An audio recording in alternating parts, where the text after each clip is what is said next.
friends, welcome to my YouTube channel Learning Concepts, where we learn concepts of electrical engineering in a simple way. So friends, पिछले classes में हमने DC generator का construction पढ़ा था। आज हम लोग देखेंगे कि डीसी जनरेटर काम कैसे करता है, that is the working of a DC generator. तो यहाँ पर हम लोग देखेंगे बेसिकली दो तीन कॉन्सेप्ट्स हैं। पहला कि डीसी जनरेटर आपका जनरेशन कैसे करता है। दूसरा, हमने एक पार्ट का नाम बताया था कम्यूटेटर, जिसका हमने यूज़ किया था to convert the AC into DC.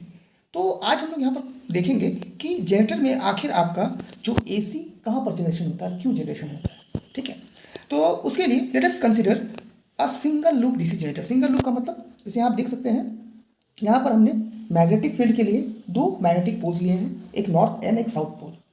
ठीक है, यहाँ पर आपका ये जो है ये आपका एक कंडक्टर है, सिंगल कंडक्टर लिया, जो आर्मेचर में कंडक्टर होता है, हमने सिंगल कंडक्टर यहाँ पर आपका लिया हुआ है। ठीक है, अभी क्या कर रहे हैं, अभी इस कंडक्टर को हम रोटेट करा रहे हैं इन क्लॉकवाइज डायरेक्शन। जैसे यहाँ पर दिख रहा है आपको, ये जो डायरेक्शन आपको यहाँ पर दिख रहा है, ये आपका ये घूम रहा है। ठीक है, तो जैसे ही यहाँ पर आपका कंडक्टर घूमेगा तो क्या होगा, इसका डायरेक्शन आपका चेंज होगा, पोजीशन भी आपका चेंज हो जाएगा। ठीक है, नाउ जो भी आपका जो ईएमएफ इंड्यूस होता है वो किस प्रिंसिपल पे है, that is Faraday's law of electromagnetic induction पे। ठीक है, तो फैराडेज लॉ पे भी हम लोग एक क्लास करेंगे। ठीक है, जहाँ पर मैं डीपली आपको बताऊंगा कि फैराडेज लॉ आखिर कहता क्या है और कैसे इस प्रिंसिपल को हम लोग यूज करते हैं। ठीक है, तो बेसिकली फैराडेज लॉ में क्या है कि जब भी हम लोग फ्लक्स का लिंकेज किसी कंडक्टर में चेंज करते हैं, that is whenever there is a change in flux linkage in any conductor there is a induced EMF. Okay, तो यहाँ पर जो मैग्नेटिक फील्ड है वो तो कांस्टेंट होगा, क्योंकि हमने यहाँ पर परमानेंट मैग्नेट लिया है। ठीक है, तो फील्ड का वैल्यू क्या है, कांस्टेंट है, फिक्स है। अभी अगर इस कंडक्टर, ये जो कंडक्टर आपका ए बी है या सी डी है, इसमें अगर हमें ईएमएफ इंड्यूस करना है तो क्या करना पड़ेगा, फ्लक्स का वैल्यू को चेंज करना पड़ेगा। फ्लक्स का वैल्यू को क्या करना पड़ेगा, चेंज करेगा पर मिनट टाइम में। तो उसके लिए क्या करना पड़ेगा, हमें इस कंडक्टर को मूव कराना पड़ेगा, अदरवाइज क्या होगा, फ्लक्स का वैल्यू सेम रहेगा तो ईएमएफ आपका जीरो हो जाएगा। ओके, तो इसीलिए हम लोग क्या कर रहे हैं, यहाँ पर कंडक्टर को मूव करा रहे हैं। ठीक है, तो लेट अस सपोज कि इसको हम लोग क्लॉकवाइज मूव करा रहे हैं। नाउ सबसे पहले हम लोग देखते हैं इन पोजीशन नंबर 1 पे। तो जैसे ही कंडक्टर पोजीशन नंबर 1 पे आएगा, अभी क्या हो जाएगा, ये कंडक्टर का पोजीशन कुछ इस तरह से हो जाएगा, ये ए बी आपका यहाँ पर आएगा। ठीक है, ये मान लीजिए आपका ए बी इस तरह से आ जाएगा, ये बी हो गया और ये ए हो गया। अभी इस केस में क्या हो गया, जो कंडक्टर का मूवमेंट है, जो कंडक्टर है वो parallel to the magnetic field है। ठीक है, मोशन। तो इस केस में क्या होगा कि आपका जो फ्लक्स होगा दैट विल बी मिनिमम, मतलब ऑलमोस्ट जीरो होगा। तो जिसके चलते फ्लक्स आपका जब कट ही नहीं होगा तो क्या होगा, ईएमएफ का वैल्यू जीरो होगा। इसीलिए यहाँ पर जो आपका ईएमएफ का वैल्यू होगा, जो इंड्यूस्ड ईएमएफ, वो कितना हो जाएगा, जीरो हो जाएगा। वो क्या हो जाएगा आपका, जीरो। ओके, चलिए, तो ईएमएफ का वैल्यू जीरो हो गया। तो अगर हम इसका ग्राफ को प्लॉट करते हैं, जैसे यहाँ पर हमने प्लॉट किया है, यहाँ पर हमने प्लॉट किया है ये, तो पोजिशन नंबर 1 पे ईएमएफ का वैल्यू कितना हो गया, आपका जीरो हो गया। ठीक है, अब धीरे धीरे ये कंडक्टर घूम रहा है, तो घूमने के बाद ये क्या आएगा, पोजिशन नंबर 2 पे आएगा। पोजीशन नंबर 2 पे क्या होगा, जो मैग्नेटिक फ्लक्स होगा वो एक एंगल पे आपका कट करेगा, मतलब मैग्नेटिक वैल्यू पूरी तरह कट नहीं करेगा, हल्का सा कट करेगा, तो ईएमएफ भी कुछ इंड्यूस होगा। ठीक है, अभी जो ईएमएफ का डायरेक्शन होगा, किस डायरेक्शन में इंड्यूस होगा, वो कहाँ से मिलता है, that is given from the Fleming's, वो आपको फ्लेमिंग्स का रूल से मिलता है, that is from Fleming's rule. ठीक है, फ्लेमिंग्स का हमारे पास दो रूल है। ठीक है, एक है आपका लेफ्ट हैंड रूल और एक है आपका राइट हैंड रूल। ठीक है, लेफ्ट हैंड रूल और राइट हैंड रूल। तो लेफ्ट हैंड रूल आपका यूज होता है, लेफ्ट हैंड रूल जो यूज होता है आपका, ये होता है आपका मोटर के लिए। ठीक है, और जो राइट हैंड रूल होता है ये होता है आपका जनरेटर के लिए। ठीक है, तो अगर हम लोग यहाँ पर फ्लेमिंग्स रूल लगाते हैं तो मैग्नेटिक फील्ड का डायरेक्शन क्या है आपका, ये है। ठीक है, फोर्स का डायरेक्शन क्या है, इसमें घूम रहा है ऐसे। ठीक है, तो करंट का डायरेक्शन क्या हो जाएगा आपका, लगाइए फ्लेमिंग्स राइट हैंड रूल, तो करंट का डायरेक्शन आपका हो जाएगा, ये हो गया आपका फील्ड। ठीक है, फील्ड। ठीक है, ये हो गया फोर्स, तो करंट हो गया इनवर्ड। ठीक है, इसमें हो गया, तो करंट आपका यहाँ पर मान लीजिए इस तरह से बढ़ना शुरू हुआ। ठीक है, नाउ अगर हम फिर से इसको रोटेट कराएंगे at position number 3, 3 number position पे क्या है, कंडक्टर पूरा पूरी परपेंडिकुलर है मैग्नेटिक फील्ड के, जहां पर आपका मैक्सिमम फ्लक्स कट करेगा, इसीलिए ईएमएफ भी क्या हो गया आपका, मैक्सिमम हो गया। देखिए 3 पोजीशन पे मैक्सिमम ईएमएफ हो गया। ठीक है, फिर जब ये फिर से रोटेट करेगा, पोजीशन नंबर 4 आएगा, तो अभी क्या हो रहा है, ये इक्विवेलेंट है as position number 2, position number 2 के इक्विवेलेंट है, लेकिन डायरेक्शन अपोजिट है। तो जैसे आपका 2 नंबर पे ये इंक्रीज किया था, अब क्या होगा, 4 नंबर 3 के बाद ये क्या होगा, धीरे धीरे डिक्रीज होना शुरू हो जाएगा। और फिर जैसे ये पोजीशन नंबर आपका 5 पे आएगा, फिर से आपका पोजीशन नंबर 1 की तरह का मतलब पैरेलल हो जाएगा, और ईएमएफ क्या हो जाएगा, जीरो हो जाएगा। ईएमएफ क्या हो जाएगा, जीरो हो जाएगा।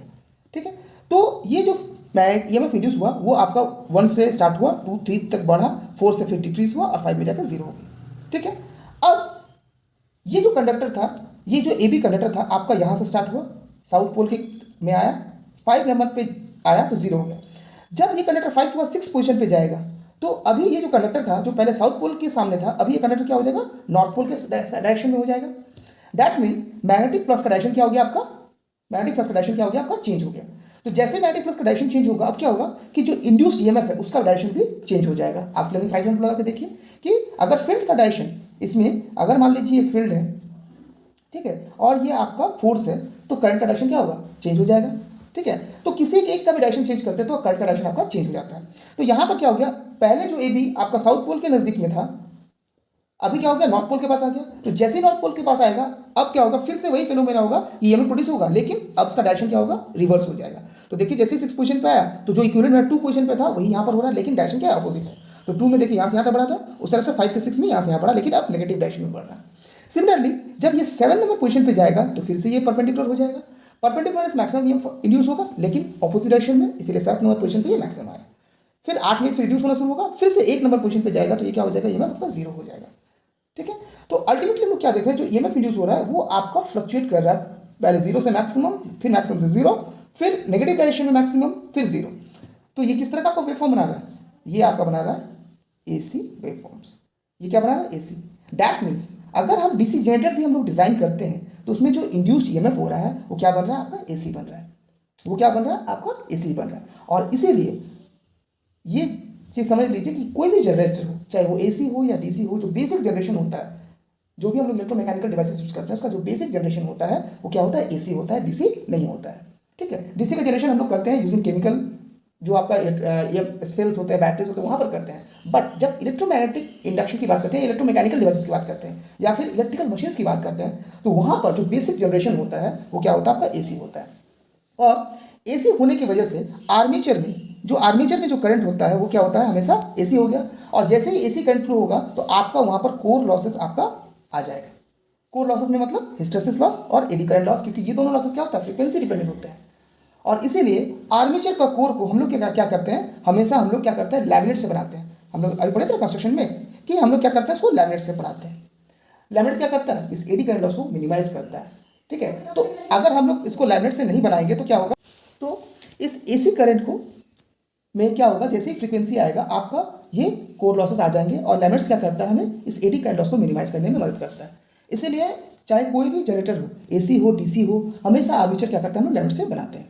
ठीक है, तो ये हो गया कि कैसे आपका एक DC जनरेटर आपका जनरेट करता है। ठीक है, तो यहाँ पर क्या होता है कि हमेशा हम लोग देख सकते हैं कि जो जनरेशन हो रहा है वो क्या हो रहा है, आपका AC हो रहा है, ऑल्टरनेटिंग हो रहा है।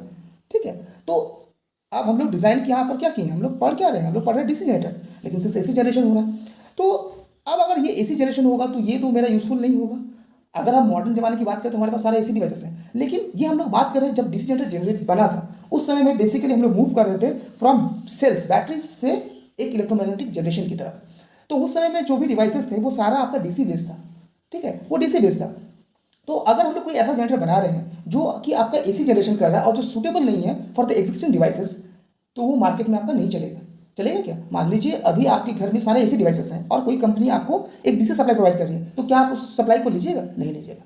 सो there was a need to construct a device which will convert this AC into DC। इस AC को DC में कन्वर्ट करने के लिए एक डिवाइस की जरूरत पड़ रही थी, और उसके लिए आपका डिजाइन किया गया कम्यूटेटर का। ठीक है, कम्यूटेटर ये बेसिकली हम लोग कंस्ट्रक्शन में देखें कि कम्यूटेटर आपका क्या होता है। ठीक है, कम्यूटेटर क्या होता है हम लोग देखें वहाँ पर, वो क्या है, आपका स्प्लिट रिंग और ब्रशेस से बने होते हैं। ठीक है, और स्प्लिट रिंग और ब्रशेस की मदद से हम लोग क्या करते हैं, उस रबिंग कॉन्टैक्ट से हम लोग आउटपुट भी लेते हैं, और प्लस उससे हम लोग AC को DC में भी कन्वर्सन करते हैं। अब ये कन्वर्सन कैसे होता है, जनरेटर में क्या होता है, मोटर में क्या होता है, इसके लिए हम लोग डिटेल क्लास करेंगे, वो अपने नेक्स्ट लेक्चर में। ठीक है, तो बेसिकली आप लोग यहाँ पर आप लोग देखे हैं कि कैसे बेसिकली एक DC जनरेटर में आपका जनरेशन होता है, और उस जनरेशन में पोजीशन चेंज करने से, कंडक्टर का पोजीशन चेंज करने से आपका आउटपुट कैसे चेंज होता है। ओके, आई होप आप लोग को ये पार्ट समझ में आया होगा। अगर कोई भी डाउट्स हो किसी तरह के भी, तो प्लीज़ कमेंट सेक्शन में जरूर कमेंट कीजिए, मैं कोशिश करूँगा उस डाउट्स को क्लियर करने का। Okay, thank you. Please do subscribe and like and also press the bell icon, ताकि मेरे नए नए वीडियोस आपका नोटिफिकेशन आपको मिलते रहे।